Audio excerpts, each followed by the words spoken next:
Halo semuanya, kali ini kakak akan membawakan materi bencana tanah longsor. Disimak baik-baik ya, check it out! Bencana adalah suatu peristiwa atau rangkaian peristiwa yang mengancam dan mengganggu kehidupan dan penghidupan masyarakat, yang disebabkan baik oleh faktor alam maupun faktor non-alam serta faktor manusia, sehingga mengakibatkan timbulnya korban jiwa, kerusakan lingkungan, kerugian harta benda, dan juga dampak psikologis. Salah satu bencana yang sering terjadi di Indonesia adalah tanah longsor. Landslide atau tanah longsor merupakan salah satu dari tipe gerakan tanah, yaitu suatu fenomena alam berupa bergeraknya massa tanah secara gravitasi cepat mengikuti kemiringan lereng. Nah, selanjutnya, faktor apa aja sih yang menyebabkan bencana longsor bisa terjadi?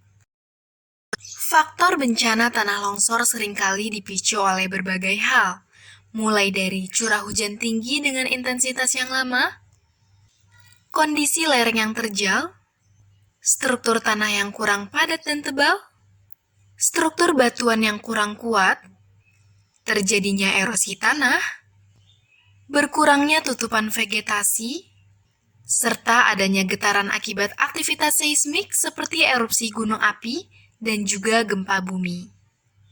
Bencana longsor biasanya terjadi begitu cepat, sehingga menyebabkan terbatasnya waktu untuk melakukan evakuasi mandiri. Material longsor bisa menimbun apa saja yang berada di jalur longsoran.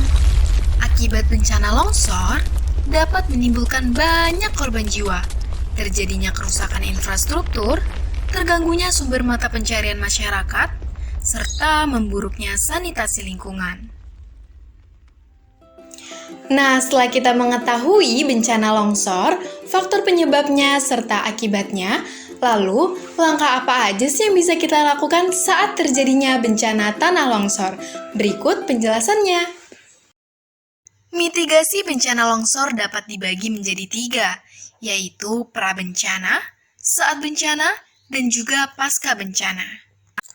Untuk prabencana, kita bisa mengurangi tingkat keterjalan lereng permukaan maupun air tanah dengan memperhatikan fungsi drainase untuk mencegah air meresap ke dalam tanah atau mengalir ke dalam lereng. Melakukan penghijauan dengan menanam tanaman yang sistem perakarannya dalam dan kuat. Tidak membangun pemukiman atau fasilitas lainnya pada lereng terjal atau tanah yang tidak stabil. Tidak menebang pohon sembarangan, membuat tanggul penahan runtuhan, serta waspadalah ketika terjadi curah hujan tinggi dengan intensitas yang lama. Lalu, saat bencana, segera melakukan evakuasi untuk menjauhi suara gemuruh atau arah datangnya longsoran. Jika mendengar suara sirine peringatan longsor, segera melakukan evakuasi ke zona pengungsian yang telah ditentukan. Dan pasca bencana, dapat dilakukan dengan menghindari daerah rawan longsor karena keadaan tanah yang tidak stabil. Jika hujan turun setelah longsor terjadi, waspada akan kemungkinan terjadinya bencana longsor susulan.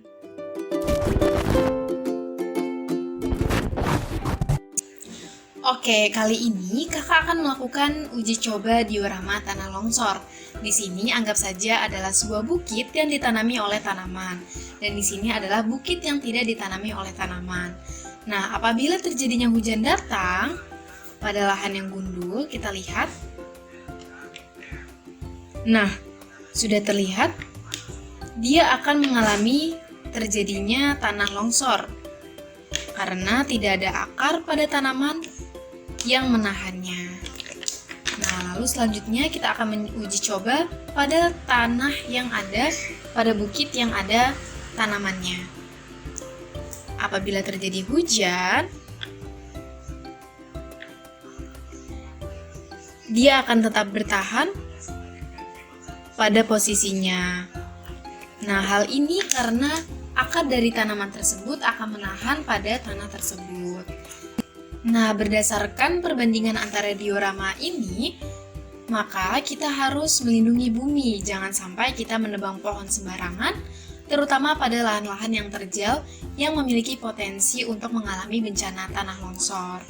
Oke, cukup sekian dari materi hari ini. Kurang lebihnya mohon maaf. Terima kasih dan sampai jumpa.